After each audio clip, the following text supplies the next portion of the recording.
Xiló já deu a palestra para a gente.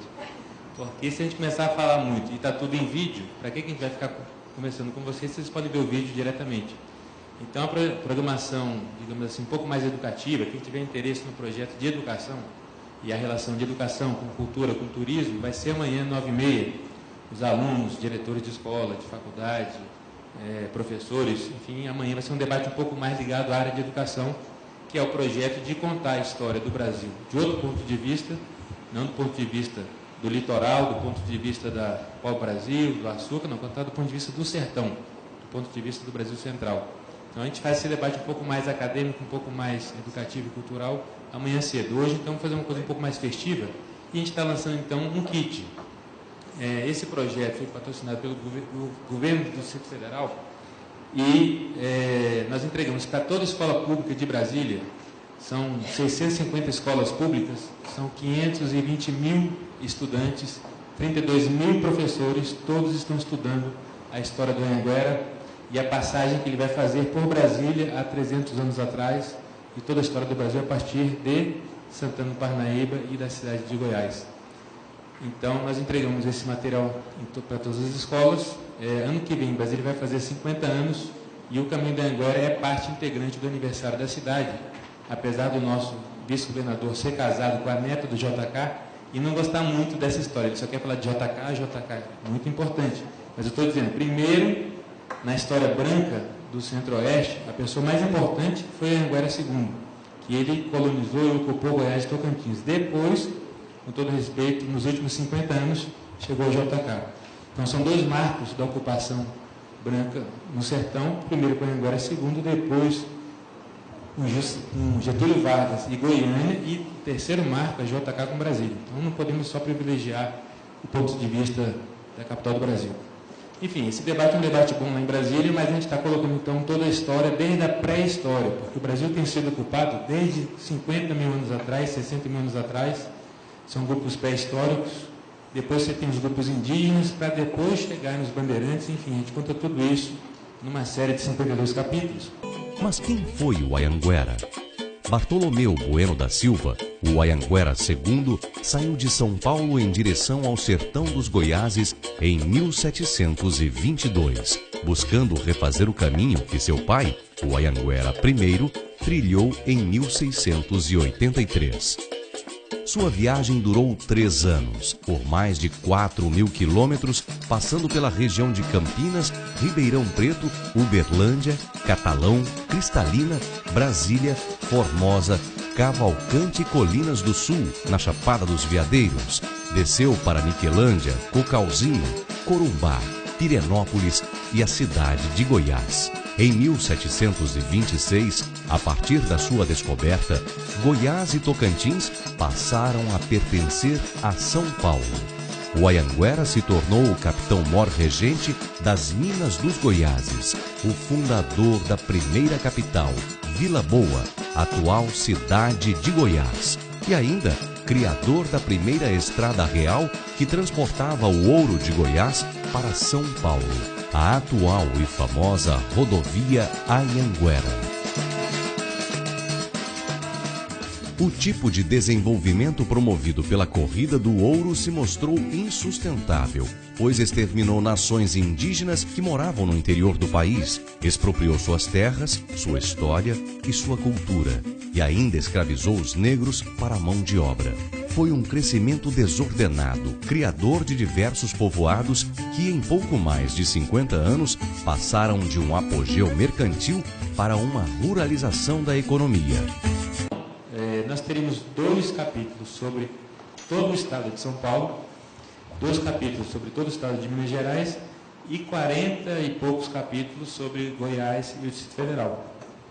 Mas quando eu cheguei aqui em Santana do Parnaíba, eu falei, pode parar, não quero nem saber, vou brigar com o governo lá. E aí não tinha nenhum capítulo sobre Santana. E eu coloquei 3 capítulos de 12 minutos sobre Santana do Parnaíba, fui para Itu, gravei Casa Branca, Mogi Guaçu, Mojimirim, Campinas, Jundiaí. Eu acabei falando quase 20 capítulos sobre o estado de São Paulo, porque senão a gente ia matar a história, mostrar essa dimensão da riqueza que é a própria história. E só para deixar vocês curiosos, na época que o Anhanguera saiu daqui de São Paulo, Santana do Parnaíba, 100 quilômetros para o norte do país, era sertão desconhecido. Então hoje é muito fácil. Vocês falam assim, vamos lá para Brasília? Vamos lá amanhã cedo? Todo mundo aqui. Amanhã cedo, 8 horas da manhã, a gente aluga um ônibus aí, vai todo mundo. Tem rodovia asfaltada, tem posto de gasolina, tem lugar para se alimentar, tem posto rodoviário, tem tudo que a gente quiser até chegar em Brasília. Naquela época, sertão desconhecido, cheio de índios, animais, 150 pessoas caminhando, ou a cavalo, carregando as comidas em mulas, né? E aí você leva um pouco de paçoca de carne seca, mas daqui a pouco a comida acaba. Então, daqui a 2, 3, 4 meses a comida acaba, aí você vai ter que caçar. E quem já foi para o Cerrado sabe que para caçar uma sirene, com esse bacamarte que vocês viram aí, na hora que o cara vai armar o bacamarte, a sirene já fugiu faz tempo, né? Então, é uma seca e o Anhanguera vai chegando na região de Brasília numa seca muito grande, né? E aí, imagina, são 150 pessoas para comer todo dia.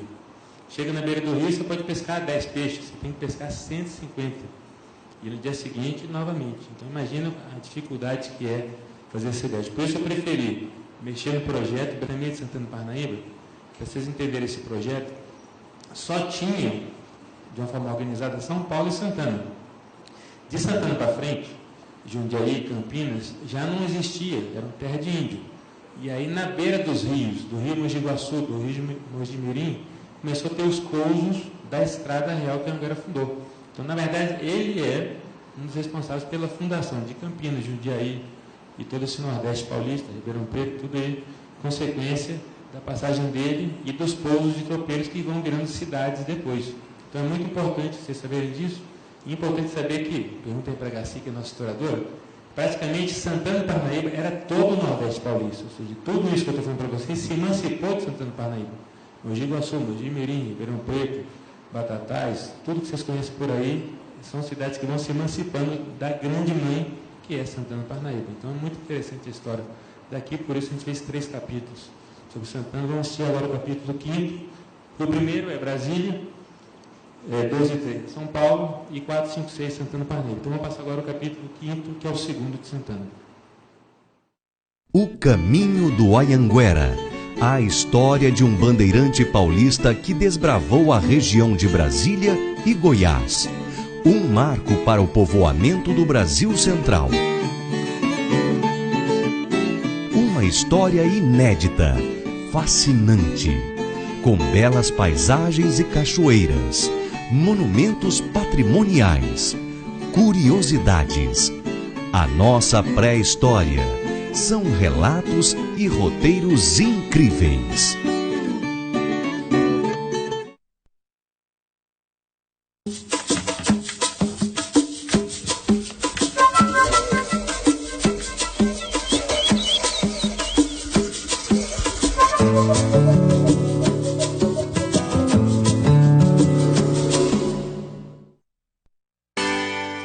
Assim que se constatou a ocorrência de ouro no interior do Brasil, vários aventureiros atraídos pela possibilidade de enriquecimento rápido foram se aglomerando em regiões estratégicas como Santana de Parnaíba.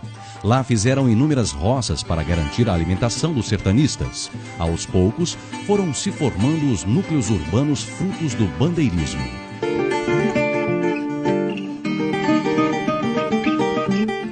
Com o tempo, as cidades se modernizaram, deixando para trás as construções antigas. Mas, em Santana, foi diferente. A cidade manteve seu conjunto arquitetônico colonial.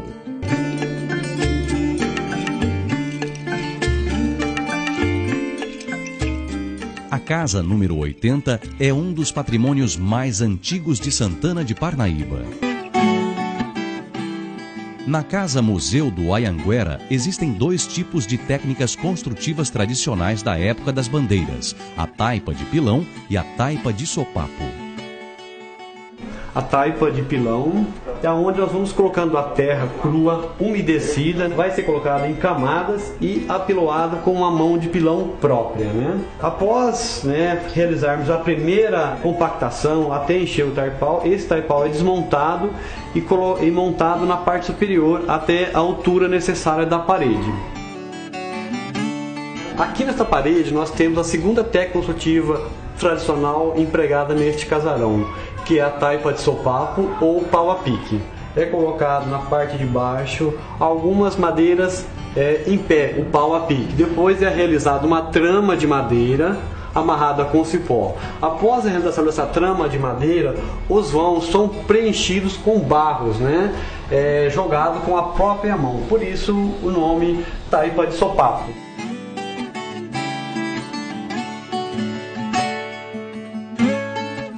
Existem algumas diferenças básicas entre a taipa de pilão e a taipa de sopapo. Uma delas é que a taipa de pilão é utilizada em paredes externas e paredes internas que têm a função estrutural de receber o peso dos forros e da cobertura. E a taipa de sopapo ou de pau a pique é utilizada internamente e só para divisão de ambientes. Uma viagem traçada pelo bandeirante Bartolomeu Bueno da Silva II de 1722 a 1725. Ele foi o responsável pelo povoamento da região de Brasília e Goiás e peça-chave para a trajetória da nossa história.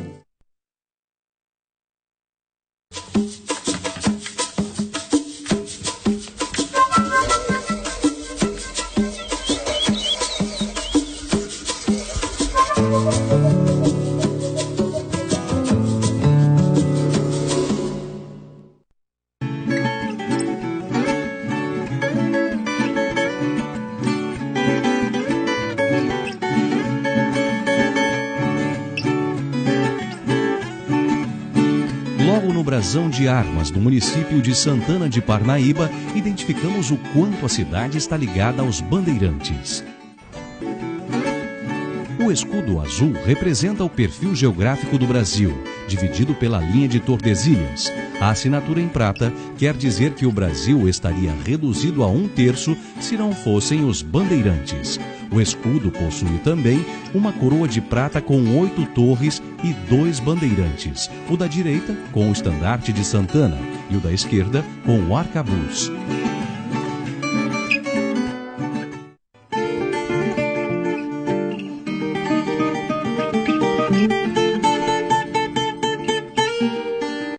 A história dos Buenos da Silva começa na Espanha. Ao contrário do que muitos pensam, os bandeirantes não eram apenas de origem portuguesa.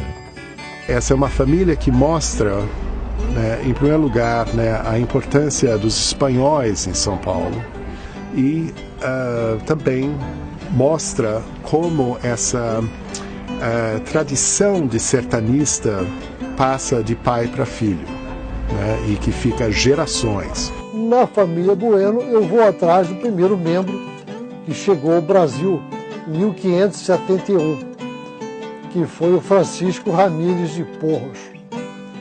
Veio de Sevilha e já veio com um filho, o sevilhano, carpinteiro da Ribeira, Bartolomeu Bueno, entre aspas, da Ribeira, porque ele trabalhava na construção e reparos de navios. O sevilhano, que era um espanhol que veio junto com vários outros espanhóis e flamengos, na época da União das Coroas, isso é entre 1580 e 1640. Ele veio no final do século XVI e teve uma extensa família em São Paulo, que acabou ocupando vários bairros importantes. Um dos filhos de Bartolomeu Bueno, o sevilhano, era Francisco Bueno. E Francisco Bueno está muito articulado a essa história, porque ele foi um capitão muito importante nas expedições que foram para o sul. E ele estava junto com Fernão Dias Paz e outros em 1638, quando a expedição deles foi destruída e o próprio Francisco Bueno foi morto na revolta dos índios. Deixou o Bartolomeu Bueno da Silva órfão, bastante jovem.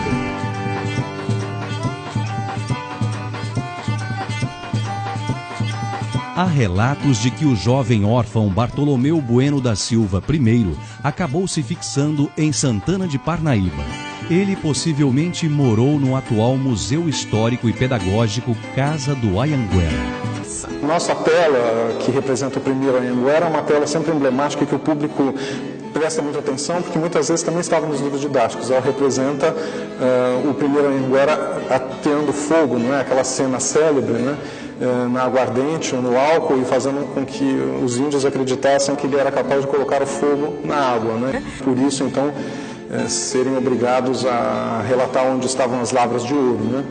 Mas esse quadro é um quadro sempre muito importante, e aí, é claro, é a deixa para que nós lembremos, né, a associação ao diabo velho, né, o problema do cegamento de uma das vistas, enfim. Esse termo, Anhangá, enfim, é um termo ambíguo, né, porque aí, na verdade, não quer dizer necessariamente o espírito maligno, mas, de todo modo, ficou, né, esse nome que certamente expressa, né, a autoridade que o Bartolomeu Bueno da Silva teve sobre os grupos indígenas com os quais ele teve alguma relação.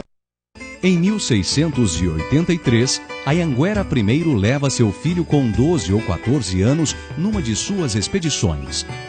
A partir da década de 1660, mais ou menos, né, mas comprovadamente na década de 1670, ele já conduz algumas expedições, né, para o Brasil Central, o que é hoje o Brasil Central, basicamente com a intenção de aprisionar índios para as unidades de produção aqui de Santana de Parnaíba. Cerca de 40 anos depois, em 1722, o Anhanguera Filho viaja novamente para os sertões goiáses para refazer a viagem que fez com o pai. Após 3 difíceis anos, ele retorna a São Paulo com boas notícias.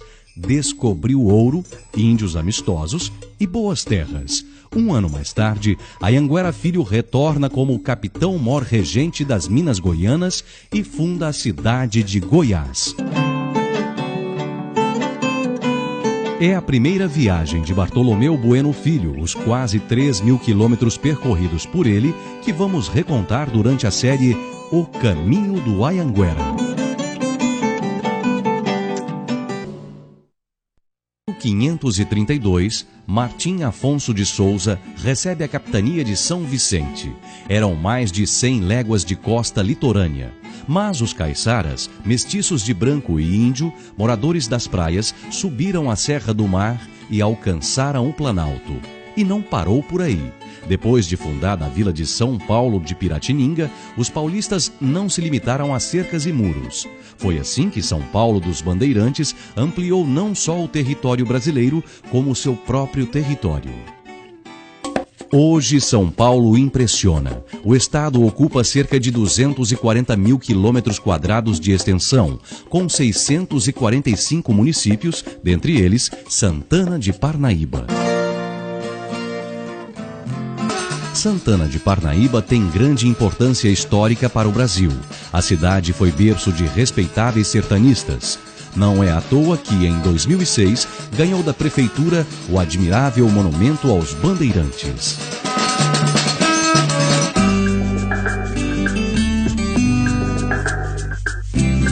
O monumento aos Bandeirantes demorou 3 anos para ser feito. E me baseei o monumento nas qualidades dos bandeirantes. O cliente me dá o tema, e aí o que acontece? Eu modelo uma ideia, uma maquete, e da maquete eu faço a ideia. Depois da ideia pronta, daí eu passo para a parte de modelagem. Toda peça tem o seu ponto da vida, que eu chamo. O da coragem, que simboliza a coragem, seria coisas do cotidiano que realmente aconteciam. A cobra, a onça, e tudo junto, porque o perigo da selva era constante. O escravo puxando é o povo, né? Dono da selva, que é o índio, que foi a ideia de mostrar ele como um poderoso, como forte, não como um coitadinho, mas um índio que lutou, que ajudou a desbravar o Brasil também. O nascimento do povo brasileiro, que o povo brasileiro é a miscigenação, né? O cruzamento das raças que nós temos hoje tão grande no Brasil.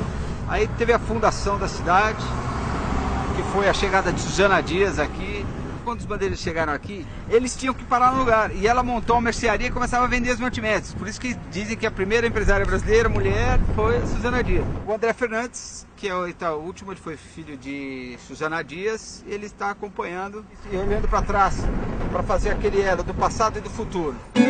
Suzana Dias, na verdade, talvez seja a personagem mais importante, né? Porque ela expressa a forma de povoamento de São Paulo. O André Fernandes era filho de Suzana Dias e Manuel Fernandes Ramos e a ele se atribui a fundação de Santana de Parnaíba. A eles, na verdade, porque talvez a personagem mais importante nesse movimento em que se criou uma nova vila em 1625 era a própria Suzana Dias.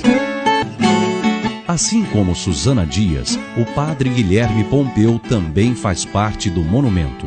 Ele foi um grande financiador das bandeiras paulistas. Eu retratei ele como um rei, e ele era muito rico. Dizem que Araçariguama aqui tinha até 100 quartos com 100 pinicos de ouro.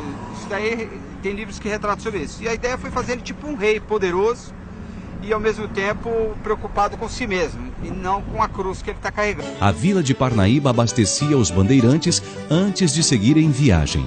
Uma das comidas típicas da época, ainda apreciada na região, é a tradicional paçoca de carne.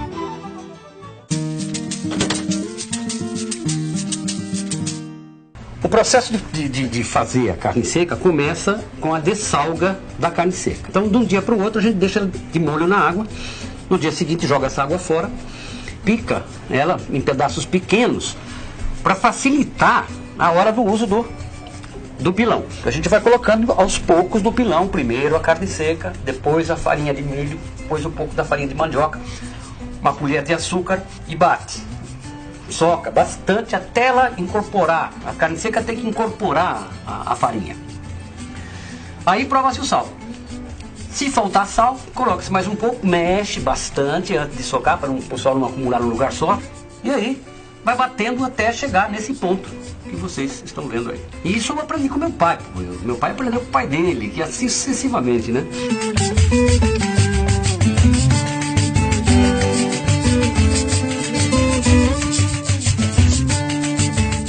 Vários bandeirantes fizeram da vila de Parnaíba uma referência para suas expedições. Os sertanistas marcaram Santana, fossem eles nascidos, moradores ou apenas passageiros pela região. Domingos Jorge Velho, por exemplo, foi um bandeirante nascido em Santana de Parnaíba. Entre seus feitos está a triste destruição do mais importante quilombo do Brasil, o Quilombo dos Palmares, do líder negro Zumbi. Domingos Jorge Velho, que seria aquele cara se preparando, ali eu quis passar mais o lado militar mesmo, ao lado da arrogância, mas é o lado mais violento do Bandeirantes. Raposo Tavares, eu peguei a alma dele quando eu li que para os amigos ele era um herói, para os inimigos e os índios era a personificação da morte. Então eu quis retratar um herói de um lado, do outro lado eu quis colocar o lado dele de matar. Ele também representa algo da história de São Paulo e de Santana de Parnaíba durante o século XVII, no sentido de que ele começa nas grandes investidas contra as missões jesuíticas e guaraníticas do sul, ao sul de São Paulo, que é em território espanhol, e ele junta um grupo bastante significativo de trabalhadores índios que vão produzir trigo e outros gêneros alimentícios na sua grande fazenda em Quitaúna. Bastante valorizado pelos parnaibanos, Bartolomeu Bueno da Silva, o Anhanguera I, foi um dos mais importantes sertanistas brasileiros. O Anhanguera é o morador mais ilustre da cidade e é mais honrado da cidade, na minha opinião, né? O povo parnaibano com certeza honra muito os bandeirantes, e não é de agora, de muitos anos atrás, porque eles são bandeirantes. Se pegar aí, até hoje tem várias pessoas que saíram daqui e estão levando o nome da cidade, estão levando o nome do Brasil, né? O Anhanguera representa essa garra, essa força do povo nosso, que não desiste.